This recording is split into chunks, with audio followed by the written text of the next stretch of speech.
Hello everyone. आज हम vector के क्वेश्चन करेंगे। देखो, इस क्वेश्चन में हमें करना क्या है। जो हमारे पास दो वेक्टर हैं, एक तो आई प्लस जे प्लस के कैप और एक जे कैप, इन दोनों के बीच में एंगल फाइंड करना है। देखो, एंगल फाइंड करने के दो तरीके होते हैं। एक तो हम कर सकते हैं डॉट प्रोडक्ट से और एक कर सकते हैं क्रॉस प्रोडक्ट से। हम क्या किससे करते हैं? डॉट प्रोडक्ट से करते हैं। आप क्रॉस प्रोडक्ट से खुद कोशिश करना, लेकिन आज मैं आपको डॉट प्रोडक्ट से करके दिखाता हूँ। हम सभी जानते हैं ना, जैसे मान लो मैं A vector dot B vector निकालता हूँ, कैसे निकलता है?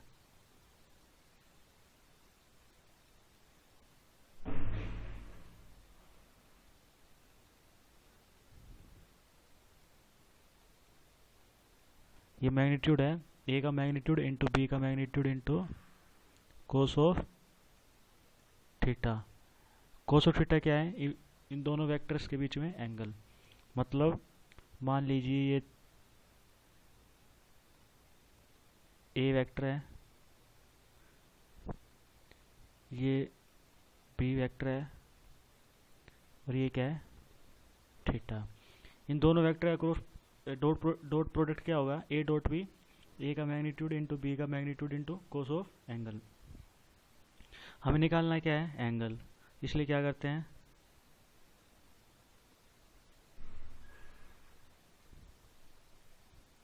कोस थीटा किसके बराबर आ गया? A vector dot B vector by A का मैग्नीट्यूड बी का मैग्नीट्यूड। अब देखो, हम मान लेते हैं कि आई प्लस जे प्लस के क्या है? ए वेक्टर है, और जे कैप क्या है? बी वेक्टर है। दोनों का डॉट प्रोडक्ट क्या होगा? डॉट प्रोडक्ट किस क्या होता है?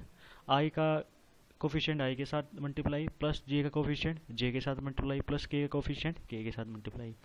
ए कैप जो ए वेक्टर है उसका आई कोफिशिएंट क्या है? 1। तो 1 को किससे मल्टीप्लाई करेंगे? बी वेक्टर के आई के कोफिशिएंट के साथ। अब बी वेक्टर क्या है? जे कैप। अब जे कैप में आई का कोफिशिएंट क्या है? आई कैप का कोफिशिएंट 0 प्लस ए वेक्टर में जे का कोफिशिएंट क्या है? 1। बी वेक्टर में जे का कोफिशिएंट क्या है? 1 प्लस ए वेक्टर में के का कोफिशिएंट क्या है? 1। बी वेक्टर में के का कोफिशिएंट क्या है? 0 बाय ए वेक्टर का मैग्नीट्यूड। ए वेक्टर क्या है? आई कैप प्लस जे कैप प्लस के कैप। इसका मैग्नीट्यूड क्या होगा? आई के कोफिशिएंट का स्केयर प्लस जे के कोफिशिएंट का स्केयर प्लस के कोफिशिएंट का स्केयर। मतलब 1 का स्केयर प्लस 1 का स्केयर प्लस 1 का स्केयर, मतलब 3 इंटू बी वेक्टर का मैग्नीट्यूड क्या होगा? आई का कोफिशिएंट का स्केयर प्लस जे का कोफिशिएंट का स्केयर प्लस के कोफिशिएंट का स्केयर का रूट। अब आई का कोफिशिएंट क्या है? 0। 0 का स्केयर प्लस जे का कोफिशिएंट क्या है? 1। 1 का स्केयर प्लस के का कोफिशिएंट क्या है? 0। इसलिए 1 का स्केयर, मतलब 1 रूट ऑफ 1। ये क्या जाएगा? ये 0, ये भी 0, 1 बच गया नीचे 1/√3। यहाँ पे कोस ऑफ एंगल क्या आ गया? 1/√3। अब पहला ऑप्शन देखिए, कोस ऑफ 0 क्या होगा? 1, लेकिन अपना आंसर क्या है? 1/√3, तो ये भी गलत है। कोस ऑफ 45 क्या होगा? 1/√2, लेकिन हमारा क्या है? 1/√3, ये भी रॉन्ग है। कोस ऑफ 60 क्या होता है? 1/2, यहाँ पे क्या है? 1/√3, ये भी रॉन्ग है। तो इसका आंसर क्या है? None of these. नाउ देखो, इस क्वेश्चन में क्या है, हमारे पास दो वेक्टर हैं, 3i प्लस जे और 2i माइनस जे माइनस के। एक ऐसा वेक्टर फाइंड करना है जो इन दोनों वेक्टर्स के परपेंडिकुलर हो और उसका मैग्नीट्यूड क्या हो? 1। अब ऐसा कौन सा जरिया है, मतलब हम किससे ऐसा वेक्टर फाइंड कर सकते हैं जो किसी दो वेक्टर के परपेंडिकुलर हो? वो तरीका होता है क्रॉस प्रोडक्ट। क्रॉस प्रोडक्ट में जो एन कैप होता है वो क्या होता है? जिन दो वेक्टर्स का हम क्रॉस प्रोडक्ट करते हैं उन वेक्टर्स के परपेंडिकुलर होता है और उसका मैग्नीट्यूड क्या होता है? 1। मतलब जैसे मान लीजिए मैं ए वेक्टर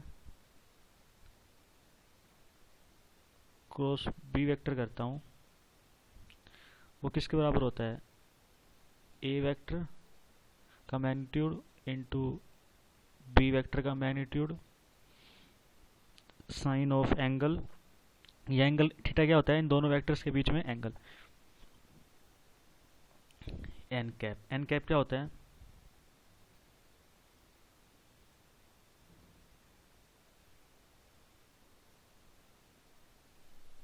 ये एन कैप क्या है, यूनिट वेक्टर है जो 3i प्लस जे और 2i माइनस जे माइनस 5k के क्या है परपेंडिकुलर है। मतलब हम ए वेक्टर को मान लेते हैं 3i प्लस जे और बी वेक्टर को मान लेते हैं 2i माइनस जे माइनस 5k। तो जो एन कैप क्या आएगा, हम यदि इन दो वेक्टर्स का क्रॉस प्रोडक्ट करते हैं तो एन कैप क्या आता है, इन दो वेक्टर्स के परपेंडिकुलर वेक्टर आता है और उसका मैग्नीट्यूड क्या होता है 1। वही क्या पूछा है इस क्वेश्चन में पूछा है। अब बात आती है कि हम देखो क्रॉस प्रोडक्ट भी कर सकते हैं क्योंकि हमारे पास दोनों वेक्टर्स क्या है नोन है, हम मैग्नीट्यूड भी निकाल सकते हैं दोनों वेक्टर्स का। लेकिन बात आती है थीटा की, हम थीटा कैसे निकालेंगे, थीटा क्या है दोनों वेक्टर्स के बीच में एंगल। यदि हमें थीटा पता हो तो हम क्या निकाल सकते हैं, यहाँ पे अननोन क्या हो जाएगा हमारे पास केवल एन कैप। ये भी नोन है, ये भी नोन है, ये भी नोन है और ये भी नोन है, ये क्या है अननोन एन कैप। तो हम क्या करेंगे एन कैप निकाल सकते हैं। लेकिन बात आती है कि थीटा कैसे निकालेंगे। अब थीटा कैसे निकलेगा, डॉट प्रोडक्ट से। हम किसी भी दो वेक्टर्स का डॉट प्रोडक्ट करके क्या निकाल सकते हैं थीटा। हम थीटा इसमें पुट करके क्या निकाल सकते हैं एन कैप। तो इसलिए सबसे पहले हम क्या निकालेंगे डॉट प्रोडक्ट। डॉट प्रोडक्ट क्या देगा हमें थीटा देगा। हमारे पास क्या है थीटा भी हमें अननोन है इस टाइम पर और एन कैप भी अननोन है, तो थीटा निकालते हैं पहले। अब थीटा कैसे निकालेंगे, देखो ए वेक्टर डॉट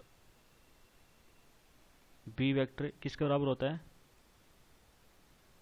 ए वेक्टर का मैग्नीट्यूड बी वेक्टर का मैग्नीट्यूड कोस ऑफ थीटा। अब इसमें देखिए ए डॉट बी भी हमारे पास क्या है नोन है, ए का मैग्नीट्यूड भी क्या है नोन है, बी का मैग्नीट्यूड भी क्या है नोन है, हमारे पास अननोन क्या है केवल कोस ऑफ थीटा। इसलिए क्या करेंगे इन दो को डिवाइड में ले जाएंगे और कोस थीटा निकाल लेंगे, वहाँ से क्या निकल जाएगा थीटा। और थीटा ऊपर वाली क्रॉस प्रोडक्ट थीटा को यहाँ यूज़ करेंगे और यहाँ से क्या निकाल लेंगे एन कैप। तो कोस थीटा किसके बराबर होगा, अब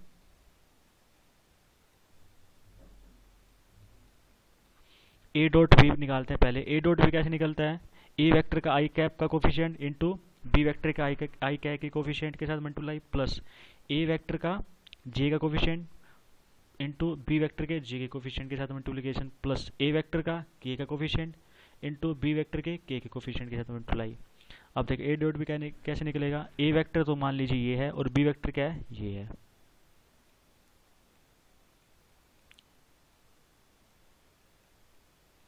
ए वेक्टर का आई का कोफिशिएंट क्या है 3 इंटू बी वेक्टर के आई का कोफिशिएंट क्या है 2 प्लस ए वेक्टर का जे का कोफिशिएंट क्या है 1 इंटू बी वेक्टर में जे का कोफिशिएंट क्या है -1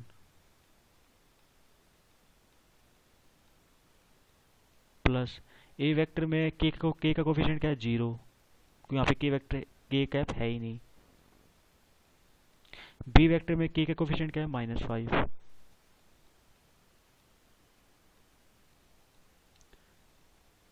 बाय में क्या आएगा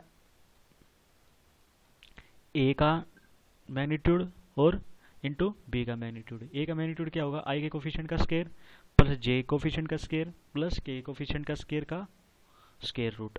यहाँ पर स्केयर रूट मैंने पहले लगा दिया, मतलब 3 का स्केयर मतलब 9, आई का स्केयर आई सॉरी 1 का स्केयर मतलब 1, 0 का स्केयर 0 तो इसलिए हम करेंगे नहीं, इंटू बी का मैग्नीट्यूड। बी का मैग्नीट्यूड क्या होगा 2 का स्केयर मतलब 4 -1 का स्केयर मतलब 1, 5 का स्केयर मतलब सॉरी -5 का स्केयर मतलब 25। यहाँ से क्या निकल जाएगा देखो 3 इंटू 2 6 -1 0, तो 6 -1 5। हम इसको मैं थोड़ा सेपरेट कर देता हूँ, 5 बाई 9 + 1 10 तो रूट ऑफ 10 इंटू 4 और 1 5, 25 और 5 30।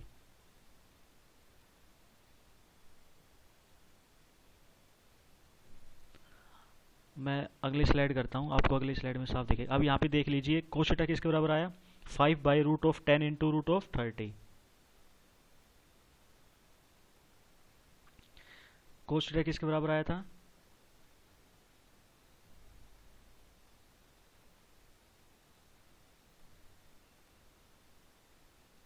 5 बाई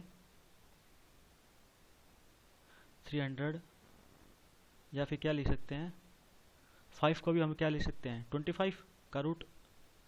25 का रूट क्या होता है, 5, इसलिए हम रूट के अंदर ले लेते हैं इसको। यहाँ से मल्टीप्लाई कर देंगे 5,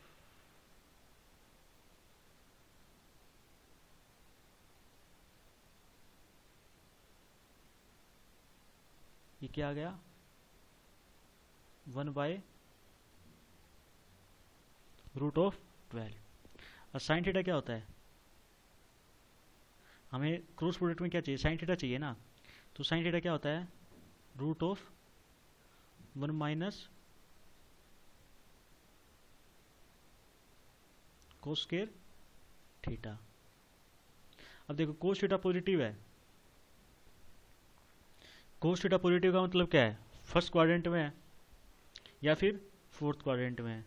तो हम फर्स्ट क्वाड्रेंट में मानते हैं, तो फर्स्ट क्वाड्रेंट में साइन थीटा क्या होता है, पॉजिटिव, इसलिए यहाँ पे क्या लिखेंगे, positive. 1 minus cos square theta, तो 1 माइनस कोस स्क्वायर मतलब 1 बाय 12, तो 12 माइनस 1 बाय 12 का रूट, ये क्या आ गया, 11 बाय 12। ये क्या आ गया हमारे पास, साइन थीटा।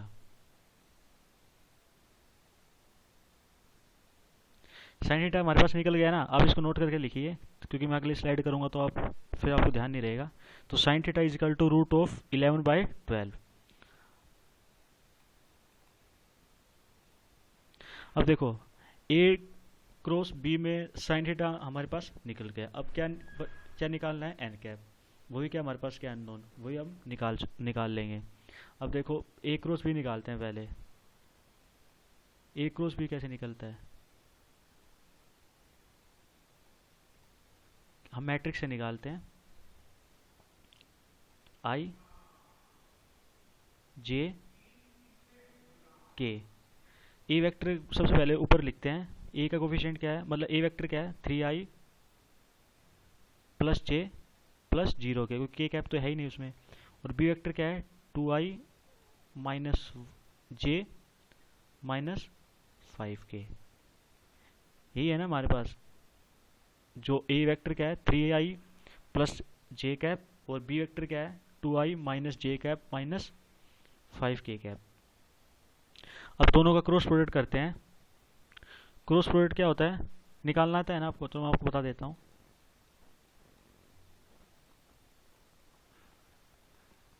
देखो क्रॉस प्रोडक्ट में क्या करते हैं, सबसे पहले आई कैप लिखेंगे। अब क्या करेंगे, आई कैप लिखते वक्त आई की लाइन को भूल जाएंगे, केवल इसको याद रखेंगे, जे और के वाली लाइन को। जब आई कैप लिखते हैं तब जे और के की लाइन को ध्यान रखते हैं और क्रॉस मल्टीप्लाई करते हैं, मतलब 1 का 5 के साथ और -1 का 0 के साथ। सबसे पहले करते हैं 1 का 5 के साथ, सॉरी 1 का -5 के साथ, तो -5। फिर माइनस साइन के साथ लिखते हैं अगला प्रोडक्ट। अगला प्रोडक्ट क्या है, -1 और 0, इसलिए 0। ये आई का हो गया। अब आता जे का। जे को हमेशा माइनस के साथ लिखते हैं। जे में क्या करते हैं,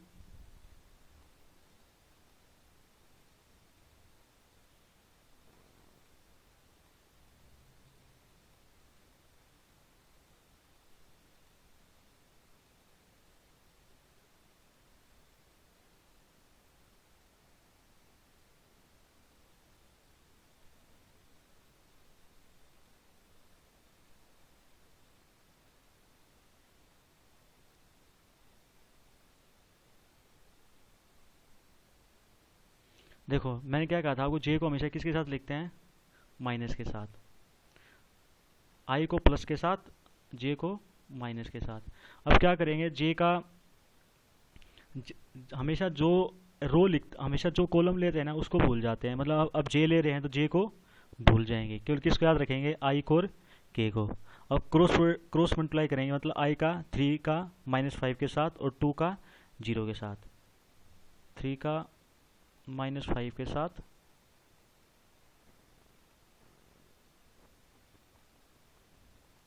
माइनस का साइन हमेशा लेते हैं दूसरे क्रॉस प्रोडक्ट में, मतलब जब दूसरी रो का क्रॉस प्रोडक्ट करते हैं तो माइनस हमेशा साथ लेते हैं, जैसे हमें यहाँ पे क्या लिया था माइनस, इसलिए यहाँ पे माइनस लेंगे।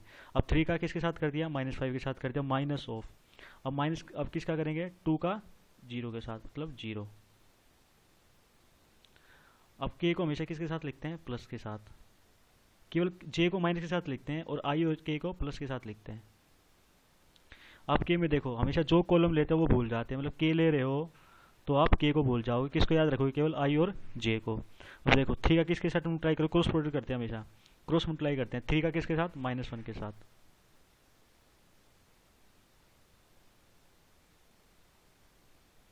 माइनस ऑफ 2 का 1 के साथ। अब इसको सोल्व करते हैं, -5 -0 -5,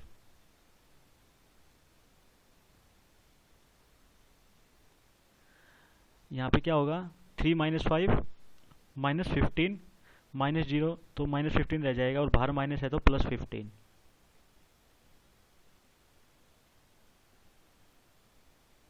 अब ये देखिए 3 इंटू -1 -3 और -3 और यहाँ पे -2 इंटू 1 तो -2, तो -3 -2 क्या हो जाएगा, -5, बाहर प्लस है इसलिए -5। हमारे पास क्या आ गया, ये ए वेक्टर क्रॉस बी वेक्टर। आप इसे याद रखिए क्योंकि मैं अगली स्लाइड में करूँगा, फिर आप ये मिट जाएगा। तो ए क्रॉस बी आ गया -5 आई कैप +15 जे कैप -5 के कैप।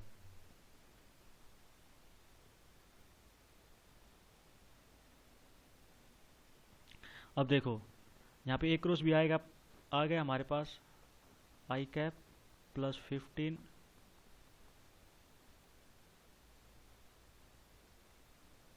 जे कैप -5 के कैप। वो किसके बराबर है, जिनका क्रॉस प्रोडक्ट किया था, जो दो वेक्टर्स थे ए और बी, उसका मैग्नीट्यूड का multiply into sine theta into N cap. मतलब ए वेक्टर का मैग्नीट्यूड, बी वेक्टर का magnitude, sine theta into N cap.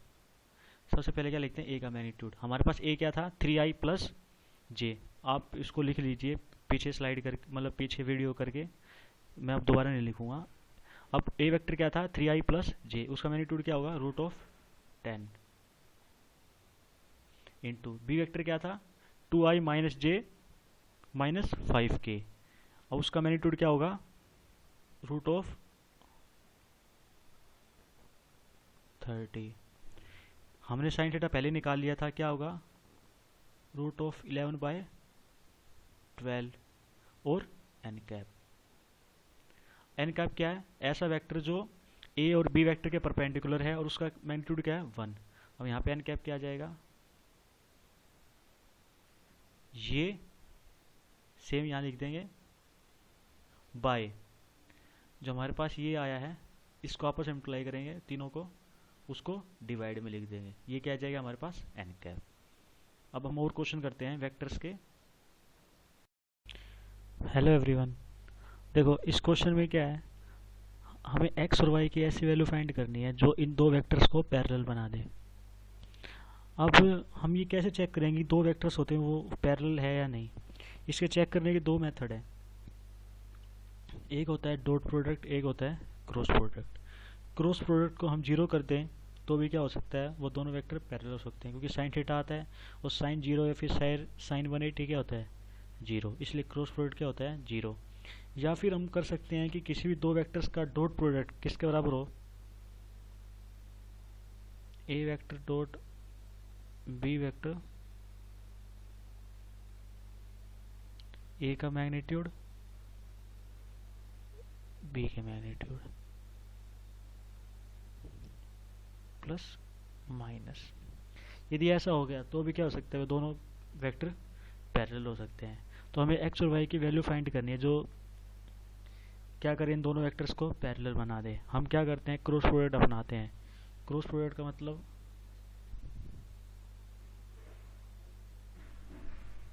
ए वेक्टर क्रॉस बी वेक्टर क्या कर देंगे, 0। अब दो वेक्टर्स मान लो ए वेक्टर और बी वेक्टर क्या होता है, पैरेलल है, तो उसमें क्या आता है, A cross B is equal to A का मैग्नीट्यूड इंटू बी का magnitude into sine of theta into N cap. इसलिए साइन ऑफ 0 या फिर साइन ऑफ 180 क्या होता है, 0। इसलिए क्या हो सकता है, ए क्रॉस बी क्या हो जाएगा, 0, जब दो वेक्टर्स पैरेलल हो।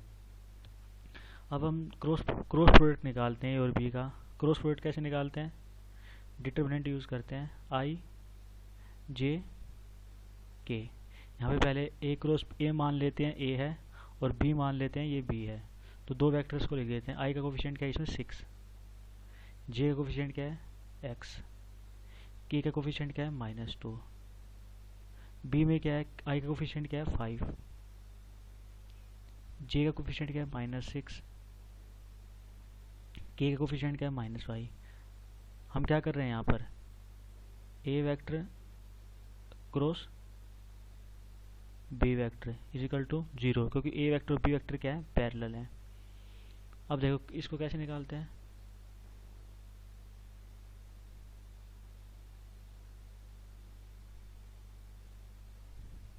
आई कैप।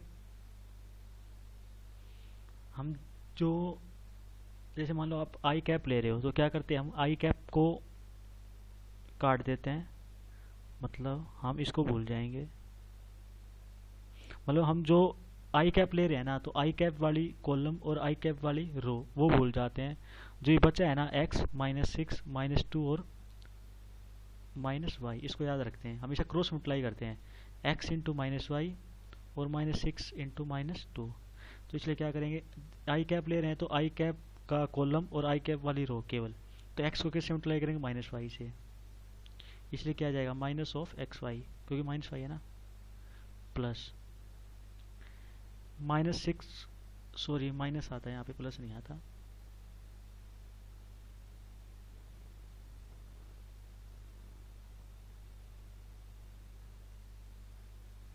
-6 इंटू -2 मतलब +12।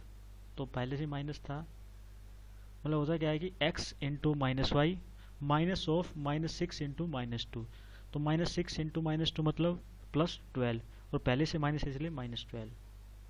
जे को हमेशा किसके साथ लिखते हैं, माइनस के साथ। आप देखो जे ले रहे हो ना, तो जे का कॉलम भूल जाओ और जे वाली रो भूल जाओ। किस किस को याद रखो, 6 और -y को, 5 और -2 को। अब इसी तरह क्या करेंगे, 6 और -y को मल्टीप्लाई करेंगे क्रॉस, पहले 6 और -y करेंगे तो क्या है, -6y और माइनस ऑफ 5 और -2, तो 5 और -2 को मल्टीप्लाई करेंगे तो क्या आएगा, -10। पहले माइनस है तो माइनस माइनस +10 प्लस के। अब देखो के ले रहे हो, मतलब के को हम लेंगे तब क्या करेंगे, के वाले को कॉलम को भूल जाएंगे और के वाले रो को भूल जाएंगे। किस किस को याद रखेंगे, 6 -6 x और 5। तो 6 को किससे मल्टीप्लाई करेंगे, पहले -6 से, इसलिए -36। पहले से माइनस लगाते हैं, उसके बाद x इंटू 5 मतलब 5x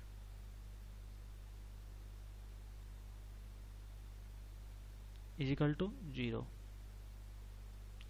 0 का मतलब क्या है,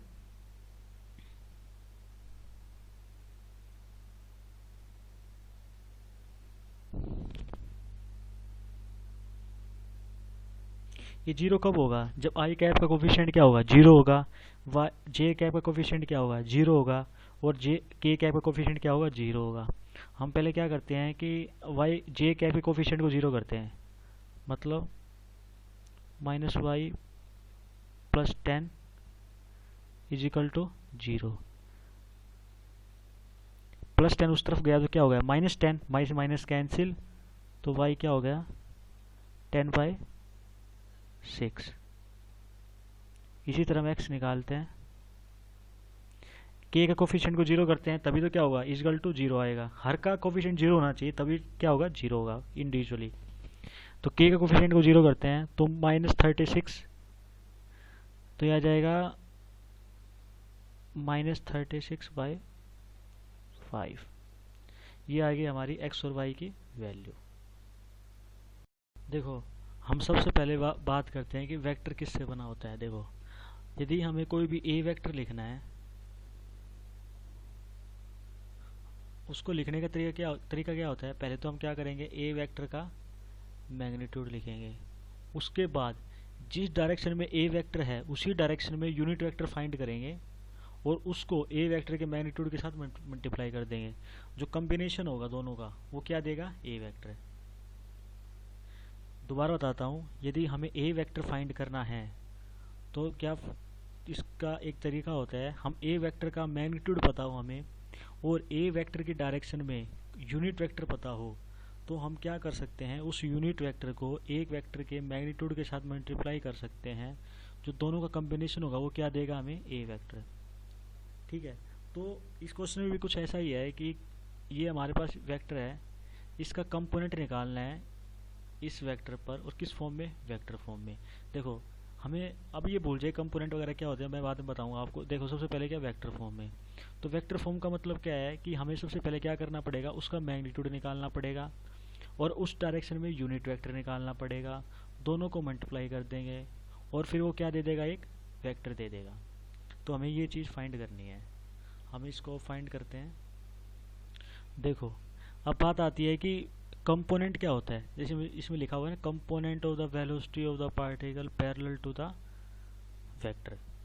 कंपोनेंट का मतलब होता है, जैसे मान लीजिए ये हमारी y एक्सिस है और ये हमारी x एक्सिस है। ठीक है, अब हम कोई भी पॉइंट शो करते हैं तो क्या करते हैं, उसके कोऑर्डिनेट लिखते हैं। एक तो वो कोऑर्डिनेट लिखते हैं कि वो x कितना चला, मतलब यहाँ से x कितना चला। मान लीजिए 2 चला, 2 यूनिट, तो 2 यूनिट लिख दिया। उसके बाद लिखते हैं कि वो पॉइंट y के पैरेलल कितना चला, y के पैरेलल मान लीजिए 4 चला, तो हमने लिख दिया। अब एक पॉइंट क्या, अब इसमें क्या शो करेगा, 2 क्या शो कर रहा है कि वो ए पॉइंट है वो y x के अलोंग कितना चला है, x के पैरेलल कितना चला है 2, और y के पैरेलल कितना चला है 4। अब मैं क्या करता हूँ, 0 को ए पॉइंट से मैच कर देता हूँ। मैंने 0 को ए पॉइंट से मैच कर दिया। अब मैं थोड़ा साफ साफ बना देता हूँ। ये मेरा a, ये मेरा 0। तो मैंने 0 को क्या किया, ए पॉइंट से मैच कर दिया। अब मैं कहता हूँ कि जो OA है उसका x एक्सिस पर प्रोजेक्शन क्या होगा। x एक्सिस का प्रोजेक्शन का मतलब होता है कि a पॉइंट x के अलोंग कितना चला है। मतलब मैं a पॉइंट से x पर परपेंडिकुलर डालता हूँ। जो हमारे पास ये जो क्वांटिटी आती है ना, इसे क्या कहते हैं, कंपोनेंट। किसका, OA का x के अलोंग। यही क्या होता है, यही हमें पूछा गया है कि component of the velocity of the particle parallel to the A vector. देखो कंपोनेंट का मतलब समझ आया। कंपोनेंट का मतलब होता है कि मान लीजिए OA का कंपोनेंट x पर निकालना है। इसका मतलब है कि OA की x पर शेडो की जो लेंथ है वो कितनी होगी। तो OA है, ये हमारा OA है, इसकी जो हमारा x है इस पर शेडो कितनी होगी, वो यही तो होगी ना शेडो, केवल ये जो लेंथ है यही तो हमारी शेडो होगी ना। वो कैसे निकालते हैं कि OA का परपेंडिकुलर डाल देते हैं, किस पर, x पर। ये डाल दिया परपेंडिकुलर। अब ये परपेंडिकुलर जहाँ मीट करता है और OA जहाँ O पॉइंट स्टार्टिंग पॉइंट है उसकी जो लेंथ है ये और ये क्या देगा, OA का x पर शेडो। यही क्या होता है, component of the OA parallel to the vector x। अब हम क्वेश्चन के टर्म में समझते हैं। देखो इस क्वेश्चन में हम मान लेते हैं, ये बात थोड़ी देर समझाने के लिए कह रहा हूँ। ये v वेक्टर है जो हमारा ये है, और a वेक्टर है वो मान लीजिए कुछ ऐसा है, ये हमारा a वेक्टर है। क्वेश्चन में क्या दिया है, component of the velocity of the particle, मतलब ये वेक्टर हमारा, parallel to the vector a, मतलब ये वेक्टर। कंपोनेंट निकालना है। कंपोनेंट का मतलब है कि हम वी वेक्टर से ए वेक्टर पर परपेंडिकुलर डालेंगे, और परपेंडिकुलर डालने के बाद जो ये लेंथ आएगी ना, हमें ये फाइंड करनी है। ठीक है, किस फॉर्म में? वेक्टर फॉर्म में। तो वेक्टर फॉर्म का मतलब है कि हमें तो क्या करना पड़ेगा, पहले मैंने आपको पहले बताया था किसी वेक्टर फॉर्म को लिखने के दो तरीके होते हैं। पहले तो उसका मैग्नीट्यूड फाइंड करो, उसके बाद उसी डायरेक्शन में यूनिट वेक्टर फाइंड करो, दोनों का मल्टीप्लाई कर देंगे तो वो वेक्टर हमारे पास आ जाएगा। तो सबसे पहले हम क्या करेंगे, इसका जो शेडो है ना, ये हम इसकी लेंथ फाइंड करेंगे।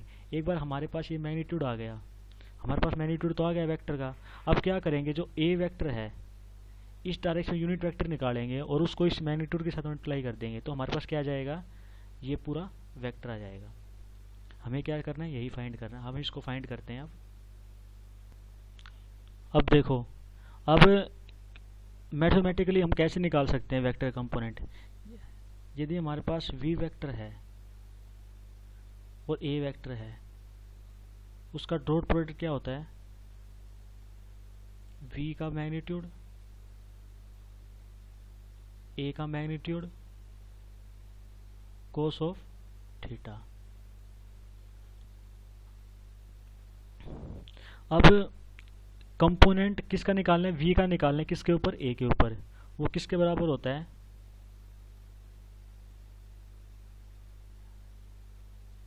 इसके बराबर। ये क्या होता है, ये किसके बराबर है, कंपोनेंट किसका, वी का, किसके पैरेलल, ए के पैरेलल। हमें ये फाइंड करना है, मतलब ये और इसका मैग्नीट्यूड, ये किसके बराबर आ जाएगा। इसको क्या करते हैं, एक वेक्टर के मैग्नीट्यूड को वी डॉट ए के डिवाइड में ले आते हैं, मतलब V vector dot A vector by A vector का मैग्नीट्यूड। देखो, यदि वी वेक्टर का ए पर मैग्नीट्यूड, ए पर वी वेक्टर का कंपोनेंट निकालना है किसके पैरेलल, ए पर, तो किसके बराबर होता है, वी कोस थीटा। थीटा क्या होता है, वी और ए के बीच में एंगल। यदि हमें क्या निकालना हो, ए का कंपोनेंट निकालना हो किसके पैरेलल, वी के पैरेलल, तो यहाँ पे क्या जाएगा, ए कोस थीटा, और डिवाइड में यहाँ पे क्या जाएगा, वी। तो जिसका कंपोनेंट निकालना होता है ना, वो तो यहाँ पे लिखते हैं, और उस दोनों उन एंगल्स, उस वेक्टर्स के बीच में एंगल, और जिसके ऊपर निकालना होता है उसको डिवाइड में लेते हैं। तो हमें क्या करना है, कंपोनेंट ऑफ द वेलोसिटी, मतलब वी का निकालना है। इसलिए क्या किया, वी वेक्टर का magnitude into cos of theta, किसके parallel, parallel to the vector A के पैरेलल निकालना है। इसलिए क्या किया, ए वेक्टर का जो मैग्नीट्यूड है वो डिवाइड में कर दिया। ये क्या देगा, कंपोनेंट देगा। ये केवल क्या देगा, मैग्नीट्यूड देगा, डायरेक्शन नहीं। हम पहले मैग्नीट्यूड फाइंड करते हैं। देखो, उसका हम क्या करते हैं, ये क्या हमारे पास क्या है, component of the V on component of the velocity vector parallel to the A vector. पहले वी डॉट ए निकालते हैं। क्या करते हैं, वी का आई का कोफिशिएंट इंटू ए का आई का कोफिशिएंट प्लस वी के जेड जे का कोफिशिएंट इंटू ए के जे का कोफिशिएंट प्लस वी के जेड के का कोफिशिएंट इंटू ए के का कोफिशिएंट। यहाँ पे देखिए, वी का आई का कोफिशिएंट क्या है 6 इंटू ए का आई का कोफिशिएंट क्या है 1 प्लस वी के जे का कोफिशिएंट मतलब 2, ए के जे का कोफिशिएंट मतलब 1 प्लस वी के का कोफिशिएंट मतलब -2 इंटू ए के का कोफिशिएंट मतलब 1 बाई में ए का मैग्नीट्यूड। ए का मैग्नीट्यूड क्या है, रूट ऑफ 1 का स्क्वायर प्लस 1 का स्क्वायर प्लस 1 का स्क्वायर मतलब रूट ऑफ 3।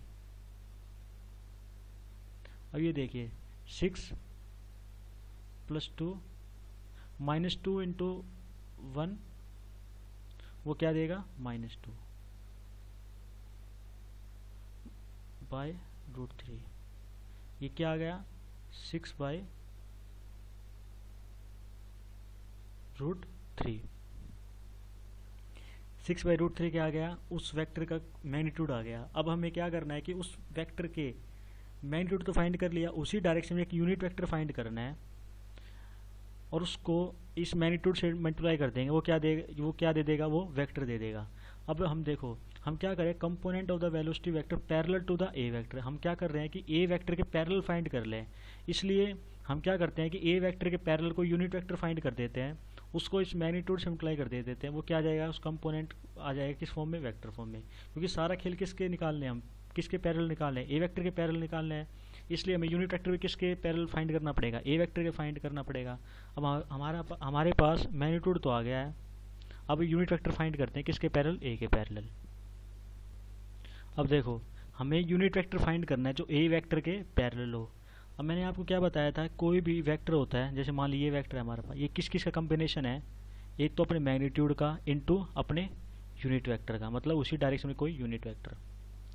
अब क्या करते हैं, यूनिट वेक्टर निकालने के लिए इसके मैग्नीट्यूड क्या डिवाइड में ले आते हैं, मतलब ए डायरेक्शन में हमें क्या करना है, यूनिट वेक्टर फाइंड करना है, वो किसके बराबर होगा, हमारे पास ये क्या है यूनिट वेक्टर, किसके डायरेक्शन में, ए डायरेक्शन में, वो किसके बराबर होगा, ए वेक्टर बाय उसका मैग्नीट्यूड।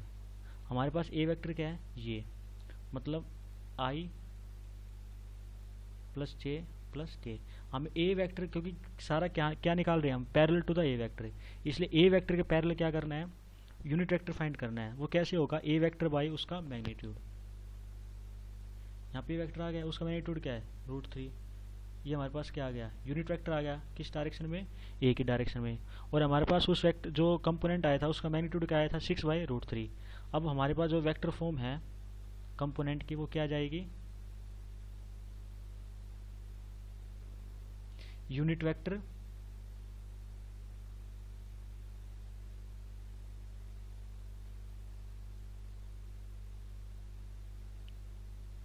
इनटू उसका मैग्नीट्यूड। मैग्नीट्यूड क्या आया था, 6/√3। √3 इंटू √3 क्या हो जाएगा, 3। तो 3 को 6 से काटेंगे क्या आ जाएगा, 2। क्या आ गया, 2i 2j 2k। ये हमारा आंसर है, मतलब किस फॉर्म में ले आया हूँ, वेक्टर फॉर्म में लिखा है। So thank you. देखो अब हम राइट हैंड रूल को देखते हैं, sorry right hand thumb rule को। देखो राइट हैंड थंब रूल में दो डायरेक्शन होती हैं, एक तो होती है एंटी क्लॉकवाइज, मतलब जो हमारी क्लॉक घूमती है उसके अपोजिट, एक होती है क्लॉकवाइज, मतलब क्लॉक की डायरेक्शन में। एंटी क्लॉकवाइज यदि डायरेक्शन है तो हमेशा जो वेक्टर होगा वो किस तरफ होगा, ऊपर की तरफ। कैसे डिनोट करते हैं हम उसको, ऐसे। और क्लॉकवाइज मतलब क्लॉक की जिस डायरेक्शन में हमारी क्लॉक चलती है उस डायरेक्शन में यदि वो डायरेक्शन है तो जो परपेंडिकुलर वेक्टर होता है वो हमेशा क्या होता है, डाउनवर्ड, मतलब नीचे की तरफ परपेंडिकुलर, मतलब इस तरह इसको शो करते हैं। अब हम डायरेक्शन देखते हैं कि हम एंटी क्लॉकवाइज या फिर क्लॉकवाइज डायरेक्शन का मतलब क्या है, मतलब हम उसको कैसे रिप्रेजेंट करते हैं। जैसे मान लीजिए मेरे पास ए वेक्टर है और बी वेक्टर है, मैं ए और बी वेक्टर का मैं क्रॉस प्रोडक्ट करता हूँ, उससे वेक्टर आता है सी। अब सी वेक्टर क्या होगा, वो ए और बी प्लेन के ऊपर की तरफ होगा या फिर ए और बी प्लेन के नीचे की तरफ होगा। वो कैसे फाइंड करेंगे, जैसे मान लीजिए ये ए वेक्टर है और ये हमारे पास बी वेक्टर है। सबसे पहले क्या करते हैं कि क्रॉस प्रोडक्ट में जो पहले वाला वेक्टर होता है ना, वहाँ से स्टार्ट करते हैं। यहाँ पे पहला वाला वेक्टर क्या, ए, इसलिए क्या करेंगे, ए से स्टार्ट करेंगे। मैंने ए से स्टार्ट किया और जाएंगे कहाँ तक, जो सेकंड वाला वेक्टर है, मैंने ए से स्टार्ट किया और सेकंड वाले की तरफ गया, ए से स्टार्ट किया और सेकंड वाले की तरफ गया। ये हमारा क्या है, क्लॉकवाइज। और क्लॉकवाइज क्या होता है, डाउनवर्ड। इसका मतलब जो हमारे पास सी वेक्टर आएगा वो ए और बी प्लेन के परपेंडिकुलर होगा, लेकिन किस तरफ, डाउनवर्ड। अब बात करता हूँ B vector cross A vector की।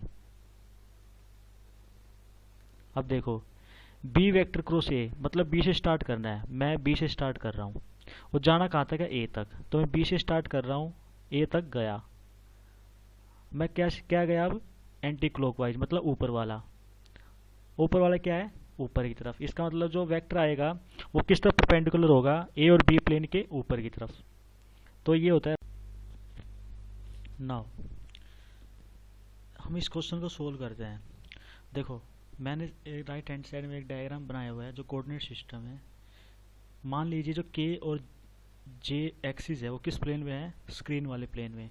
और जो हमारे पास आई कैप है, वो जो हमारे पास ये आई कैप है, जो इसकी डायरेक्शन है ये आई वेक्टर, ये किस के परपेंडिकुलर है, जो हमारी स्क्रीन है उसके परपेंडिकुलर।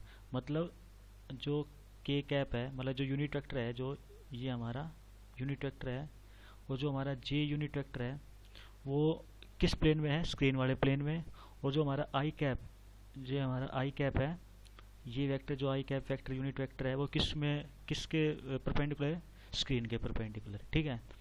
के कैप क्या है, यूनिट वेक्टर, जे कैप क्या है, यूनिट वेक्टर, आई कैप क्या है, यूनिट वेक्टर, सारे आपस में क्या है, परपेंडिकुलर। मतलब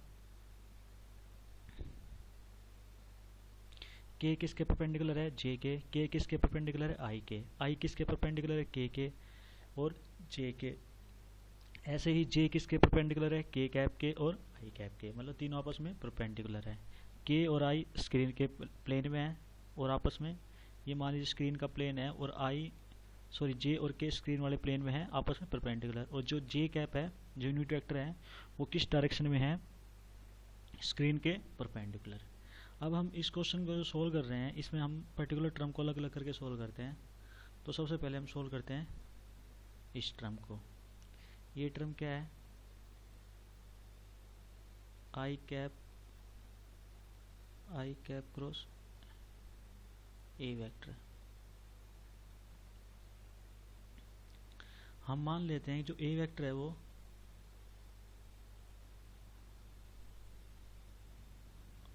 आई की डायरेक्शन में है। मतलब ए वेक्टर की और आई कैप जो यूनिट वेक्टर है उसकी डायरेक्शन क्या है, सेम है। हम मान लेते हैं, हम ए वेक्टर कुछ भी मान सकते हैं। यहाँ पर ये जो ए है, ये ए वेक्टर है, ये ए वेक्टर है, ठीक है, ए वेक्टर है। हम मान लेते हैं ए वेक्टर आई कैप की डायरेक्शन में, मतलब जिस डायरेक्शन में आई यूनिट वेक्टर है उसी डायरेक्शन में ए वेक्टर है। तो हम सबसे पहले इस टर्म को सोल्व करते हैं। देखो, हमेशा जो ये टर्म होती है, मैथमेटिकल रिलेशंस होते हैं, उसको सोल्व करने के लिए सबसे पहले हम क्या करते हैं, ब्रैकेट्स को सोल्व करते हैं। तो हम क्या करते हैं, पहले ब्रैकेट्स को सोल्व करते हैं। ब्रैकेट मतलब इस टर्म को, ये टर्म क्या है, आई क्रॉस ए। अब देखो, आई क्रॉस ए मतलब आई भी इसी डायरेक्शन में है और ए वेक्टर क्या है, वो भी इसी डायरेक्शन में है। मतलब आई यूनिट वेक्टर और ए वेक्टर दोनों ए की डायरेक्शन में है, तो दोनों के बीच एंगल क्या हुआ, जीरो। इसलिए जो क्रॉस प्रोडक्ट होता है उसमें क्या आता है, साइन थीटा, इसलिए साइन ऑफ जीरो जीरो, इसीलिए क्या हो गया, जीरो। अब जीरो को आई से मल्टीप्लाई करेंगे तो ये भी टर्म क्या हो जाएगी, जीरो। तो पहली वाली टर्म क्या आ गई, जीरो। अब सेकंड टर्म करते हैं, जे कैप क्रॉस ए वेक्टर। अब देखो, सबसे पहले ब्रैकेट को सोल्व करते हैं।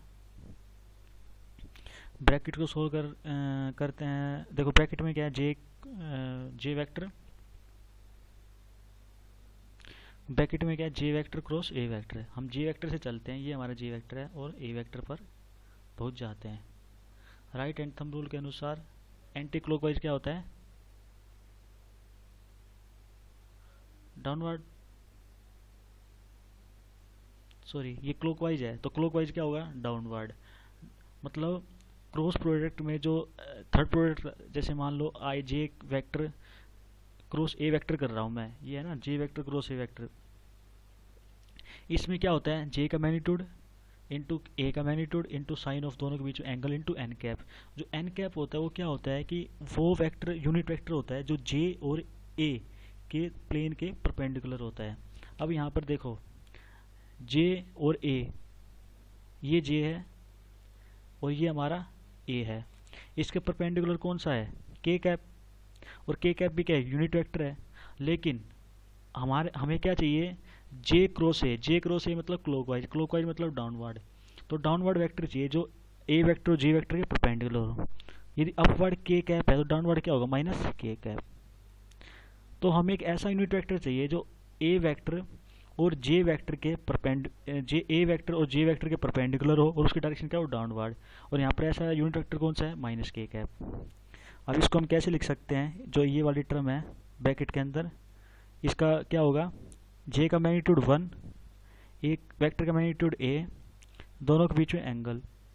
अब यहाँ पर देखिए, ए वेक्टर किसके डायरेक्शन में है, आई के डायरेक्शन में, और आई और जे के बीच में एंगल कितना है, 90। इसलिए ए और जे के बीच में एंगल कितना है, वो भी कितना हो जाएगा, 90। ये साइन ऑफ 90 1, और यूनिट एन कैप क्या हो जाएगा, माइनस के। ये क्या हो जाएगा, माइनस ऑफ ए के कैप। ये ये है केवल ब्रैकेट के अंदर वाली बात, इसको हम मान लेते हैं सी वेक्टर। ये एक ऐसा वेक्टर है जिसका मैग्नीट्यूड क्या है, ए, और किस डायरेक्शन में है, माइनस ऑफ के, मतलब के कैप के अपोजिट। अब हमें करना क्या है, जे क्रॉस ब्रैकेट को सोल्व करके हमने क्या लिख दिया, माइनस ऑफ ए कैप, मतलब हम सी वेक्टर मान लेते हैं इसको। तो माइनस ऑफ ए कैप क्या होगा, ऐसा वेक्टर होगा जो माइनस के डायरेक्शन में होगा और इसका मैग्नीट्यूड क्या होगा, ए। अब के जे क्रॉस ये, तो जे क्रॉस ये करते हैं, देखो जे क्रॉस ये, जे क्रॉस सी वेक्टर क्या है, यही तो है ना, जो माइनस के डायरेक्शन में, जिसका मैग्नीट्यूड क्या है 1। तो हम ये चले तो ये क्या हमारा क्लॉकवाइज, और क्लॉकवाइज क्या होता है, डाउनवर्ड। तो हमें एक ऐसा यूनिट वेक्टर चाहिए जो के और जे प्लेन के परपेंडिकुलर हो, और यहाँ पर ऐसा यूनिट वेक्टर क्या है, आई, क्योंकि आई क्या होता है, स्क्रीन के परपेंडिकुलर है, और स्क्रीन के परपेंडिकुलर है, और के और जे क्या है, स्क्रीन के अलोंग है, इसलिए के जो आई वेक्टर है वो क्या है, जे और के वेक्टर के परपेंडिकुलर है। ठीक है, लेकिन हम क्या कर रहे हैं यहाँ पर, जे क्रॉस सी, तो जे क्रॉस सी, तो जे क्रॉस सी क्या जा रहा है, क्लॉकवाइज मतलब अंदर की तरफ। तो लेकिन जो आई कैप है वो क्या है, स्क्रीन के आउटवर्ड, स्क्रीन के इनवर्ड चाहिए हमें, तो स्क्रीन के इनवर्ड क्या जाएगा, माइनस आई कैप। अब इसको सोल्व करते हैं, तो आई का मैग्नीट्यूड, जे का मैग्नीट्यूड क्या है 1, सी का मैग्नीट्यूड क्या है ए, दोनों के बीच में एंगल क्या है 90, 1, एन कैप क्या है माइनस ऑफ आई, ये क्या आ गया, minus of A I cap. ये हमारी पहली टर्म थी और ये हमारी सेकंड टर्म है। अब बात आती है थर्ड टर्म की। अब थर्ड टर्म को देखते हैं, थर्ड टर्म क्या है, ये मतलब के कैप क्रॉस ए वेक्टर। अब मैं थोड़ा इस डायग्राम को साफ सा कर देता हूँ।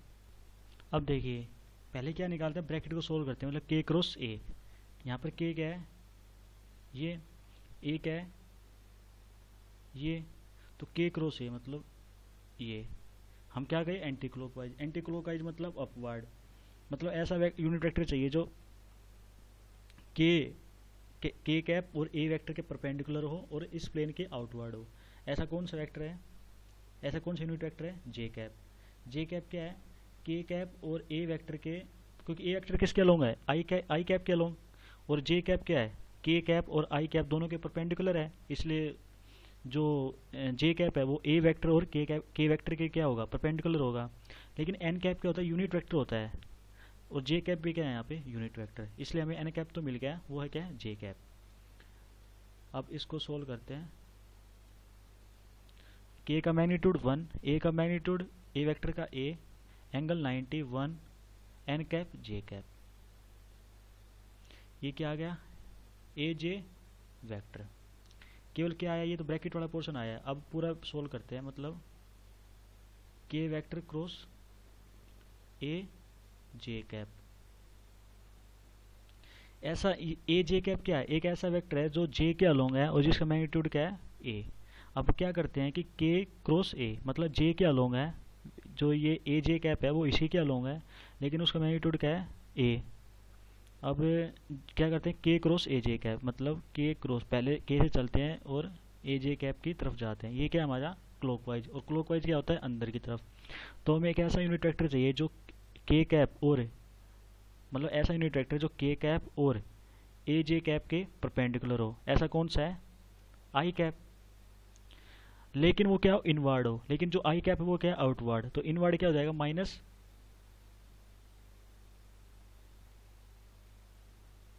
आई कैप। तो क्या हो जाएगा, ये पहले का यूनिट वेक्टर, सॉरी पहले का मैग्नीट्यूड 1, जो यूनिट वेक्टर है के कैप, इसका मैग्नीट्यूड ए, एंगल 90, 1, और एन कैप क्या हो जाएगा, माइनस ऑफ आई, ये क्या आ जाएगा, minus of A I cap,